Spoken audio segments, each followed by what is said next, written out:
వీక్షకులందరికీ నమస్కారం. అక్టోబర్ మాసంలో మకర రాశి వారికి ఏ విధమైనటువంటి ఫలితాలు కలగబోతున్నాయో ఈ కార్యక్రమం ద్వారా తెలుసుకుందాం. ముఖ్యంగా మారేటువంటి గ్రహస్థితిని చూస్తే గురుడి యొక్క వక్రగతి అక్టోబర్ 10 దగ్గర నుండి మకర రాశి వారికి మిశ్రమ ప్రభావాన్ని సూచిస్తోంది. శుక్రుడి యొక్క మార్పు మకర రాశి వారికి చాలా అనుకూలము. రవి యొక్క మార్పు మకర రాశి వారికి చాలా మంచి ఫలితాన్ని ఇస్తుంది.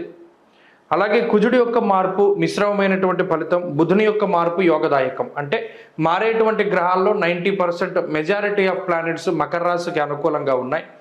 అలాగే ఏలినాటి శని ప్రభావం ఉన్నది, రాహు బలం లేదు ప్రధానంగాను. అయితే ఈ మాసంలో యోగించే గ్రహాలు ఏంటయ్యా అంటే 21 వరకు కుజబలం ఉన్నది. అంటే ఆల్మోస్ట్ 70% ఈ నెలంతా కుజుడి బలం మీదే వెళ్ళిపోతూ ఉంటారు. అలాగే రవి బలం వస్తుంది ఎప్పుడు 18 దాటాక. సో ఆల్మోస్ట్ రవి కుజుల యొక్క బలం మీదే ఆధారపడి ముందుకు వెళ్ళేటువంటి పరిస్థితి. అలాగే శుక్రబలం ఉన్నది, బుధ బలం కూడా మాసం చివరిలో వస్తుంది. కాబట్టి గత మాసాలతో పోల్చుకుంటే ఇది గొప్ప మాసంగా చెప్పచ్చు. అయితే కొంత గురు బలం అనేటువంటిది తగ్గుతూ ఉన్నది. ప్రత్యేకించి చతుర్థ స్థానంలో గురుడు సంచరించడం వల్ల అంత ప్రమాదకరమైన పరిస్థితులు ఏమీ ఉండవు. కాకపోతే కుటుంబ వ్యవస్థపై ఆయన ప్రభావాన్ని చూపిస్తారు. అలాగే ల్యాండ్ పరమైనటువంటి డిస్ప్యూట్స్ రావడానికి, మీరు సంపాదించుకున్నటువంటి అంటే మీ స్వార్జితానికి సంబంధించినటువంటి ఈ ఇళ్ళు కానీ స్థలాలు కానీ పొలాలు కానీ వాటి మీద ఏదైనా చిన్నపాటి సమస్యలు రావడానికి అవకాశం ఉంటుంది.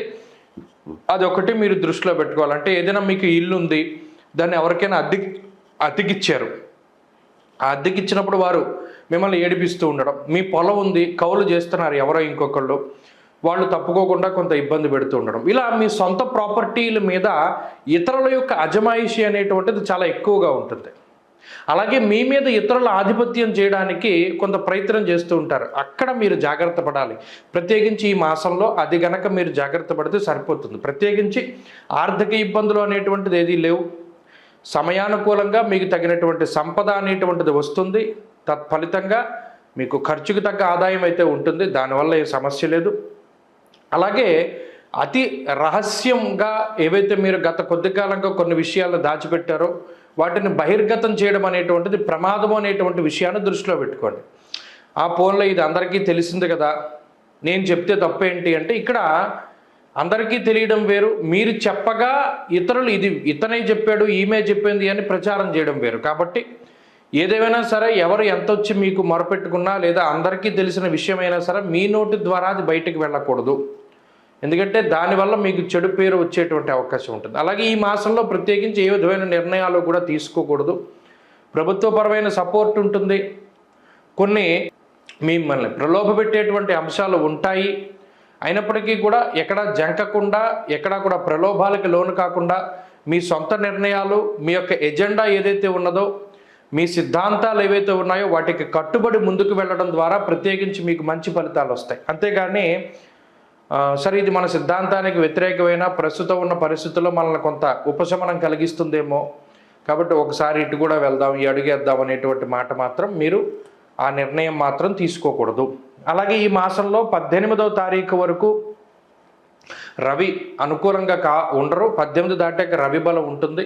21 వరకు కుజబలం ఉన్నది. కాబట్టి ఈ రెండు గ్రహాల వల్ల కూడా రోగబాధలు, రుణబాధలు, శత్రుబాధలు కొంత తక్కువగానే ఉంటాయి. ఎక్కడికక్కడ మీరు కానుకోగలుగుతారు. ఎవరు మీకు మంచి చేస్తున్నారు, ఎవరు చెడు చేస్తున్నారు. కొంత బద్ధకం ఉంటుంది. ప్రత్యేకించి అదృష్టం తక్కువగా ఉంటుంది. కొన్ని అవకాశాలని ఒక్కొక్కసారి వదులుకోవలసి వస్తుంది. ఎందుకంటే అవి టేకప్ చేసేటువంటి శక్తి సామర్థ్యాలు మీ దగ్గర లేక, అవి ఎలా ముందుకు వెళ్ళాలో దానిలో అన్నీ తెలిసినప్పటికీ కూడా కొన్నిసార్లు వాటిని వదిలిపెట్టవలసి వస్తుంది. అది కొద్దిగా బాధగా ఉంటుంది. అయినప్పటికీ కూడా అవి అలా వదిలేయడమే మంచిది. కొన్నిసార్లు పట్టుకోవడం కన్నా వదిలేయడమే చాలా మంచిది. కాబట్టి మకర రాశి వారికి చూస్తే ఆర్థిక పరిస్థితులు సాధారణంగా ఉన్నాయి, అవేమి ఇబ్బంది లేదు. అలాగే ఆరోగ్య పరిస్థితులు కూడా ఇబ్బంది ఏమీ లేదు. స్వయంకృతాపరాధాలు ఉన్నాయి. ప్రత్యేకించి మీకు మీరుగా సొంతంగా చేసుకున్నటువంటి ఏమైనా తీసుకునే నిర్ణయాలు అవి ఎక్కువగా ఉన్నాయి. కుటుంబ పరిస్థితులు సాధారణంగా ఉన్నాయి. వ్యక్తిగతమైన విషయాలు, వ్యక్తిగత దూషణలు కొంత ఎక్కువగా ఉంటాయి. మిమ్మల్ని టార్గెట్ చేసే వాళ్ళు ఉంటారు. అవి కొంత జాగ్రత్తగా చూసుకుని కంట్రోల్లో పెట్టుకుంటూ ఉండాలి. అలాగే వెన్నుపోటుదారులు ఉంటారు, వారి వల్ల కొంత ప్రమాదం ఉంటుంది. అలాగే ఉద్యోగ వ్యాపారాలు సానుకూలంగా ఉన్నాయి, ఇందులో ప్రమాదం ఏం లేదు. కాకపోతే కొంత ఉద్యోగపరంగా వ్యాపారపరంగా కొంత గడ్డుకాలం ఎదుర్కొనవలసి వస్తుంది. అయినప్పటికీ కూడా అవకాశాలు వస్తాయి, కష్టపడి పనిచేయగలుగుతారు, మీ అనుభవాన్ని ఉపయోగించగలుగుతారు, అన్నిట్లోంచి బయటపడగలుగుతారు. కాబట్టి సర్వత్రా కూడా ఇది మిశ్రమమైనటువంటి మాసంగానే దృష్టిలో పెట్టుకోవాలి. రవికుజుల బలం మీదే ముందుకు వెళుతున్నాం కాబట్టి ఎక్కడికక్కడ మీకు అవకాశాలు వస్తాయి, ధైర్యం ఉంటుంది, అన్నిట్లోనూ కూడా మీకు సహాయ సహకారాలు ఉంటాయి. అయినప్పటికీ జాగ్రత్తగా ఉండాలి ఈ మాసం, ఎందుకంటే కొంత ఈ గురుబలం తగ్గుతోంది కాబట్టి దైవబలం తక్కువగా ఉంటుంది, అదృష్టం తక్కువ. ఈ మాసంలో మంచి ఫలితాన్ని సాధించడానికి ఎక్కువగా విఘ్నేశ్వరుని యొక్క ఆరాధన చెయ్యాలి. విఘ్నేశ్వరుడి యొక్క అష్టోత్తరాన్ని పారాయణ చేయడం కానీ, లేదా బుధవారం నాడు ప్రత్యేకించి వినాయకుడి యొక్క దేవాలయానికి వెళ్ళి బెల్లం కానీ చెరకు కానీ నివేదన చేయడం, కుడుమలు మొదలైనటువంటి పిండి వంటలు, ముఖ్యంగా నేరేడు పళ్ళని వినాయకుడికి సమర్పణ చేస్తే మంచి ఫలితాలు సంప్రాప్తమవుతాయి. అక్టోబర్ నెల 10వ తారీఖు లగాయతు ఫిబ్రవరి 4వ తారీఖు వరకు దాదాపుగా 117 రోజుల పాటు వృషభ రాశిలో సంచారం చేస్తూ ఉన్నటువంటి గురువు వక్రగతిని పొందబోతూ ఉన్నారు.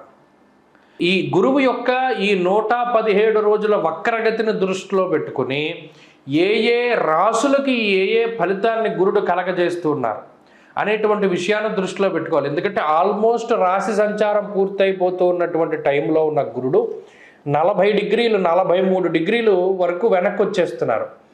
మరలా తర్వాత మే 15వ తారీఖున మారతారు గురుడు వృషభం నుండి మిథున రాశిలోకి.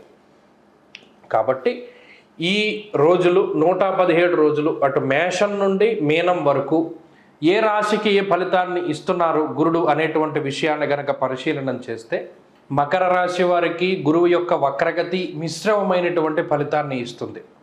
ఇదంత మంచి కాదు, అలానే అంత చెడు కాదు. కాకపోతే ఈ 117 రోజుల పాటు కూడా మీ సొంత నిర్ణయాలు ఏవి కూడా తీసుకోకూడదు. ఇది ఒక సూచనప్రాయంగా ఎందుకు చెప్తున్నాను అంటే, ఈ 117 రోజుల్లో మీకు మీరుగా తీసుకునేటువంటి నిర్ణయాల వల్ల రాబోయేటువంటి కాలంలో కొంత ఇబ్బందులు పడడానికి అవకాశం ఉంటుంది.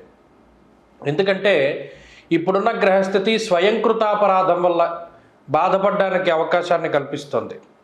మీకు మీరుగా తీసుకునే నిర్ణయాలు అంటే ఎవరినైనా నమ్మి డబ్బు అప్పుగా ఇవ్వడం దగ్గర నుండి ఉద్యోగం మార్పు చేయాలి అనుకునేటువంటి స్థితి వరకు, ఉద్యోగాన్ని వదిలిపెట్టి వ్యాపారం చేయాలి అనుకునేటువంటి మార్పు వరకు, అది ఏమైనా కానివ్వండి, సొంతంగా నిర్ణయాలు అనేటువంటివి తీసుకోకూడదు. అలా అని తేజోహానిర్ మతిర్ భ్రంశ, ఎప్పుడైనా ఈ 117 రోజుల్లో మీ మీద ఏదైనా నిందారోపణలు వచ్చినా, నీలాప నిందలు ఎదుర్కొనవలసి వచ్చినా భయపడవలసినటువంటి పని లేదు.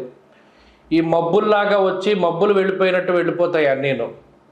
ప్రశాంతంగా ఉండండి, ఏది కూడా సీరియస్గా తీసుకోకండి.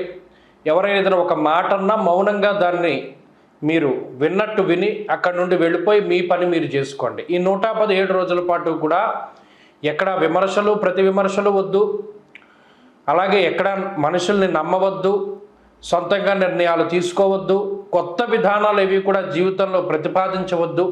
ఎప్పుడు ఏది ఎలా సాగుతూ ఉన్నదో అలాగే ముందుకు వెళ్ళిపోండి. ఇక ఏ విధమైనటువంటి ఇబ్బందులు కూడా మకర రాశి వారి మీద ఉండవు.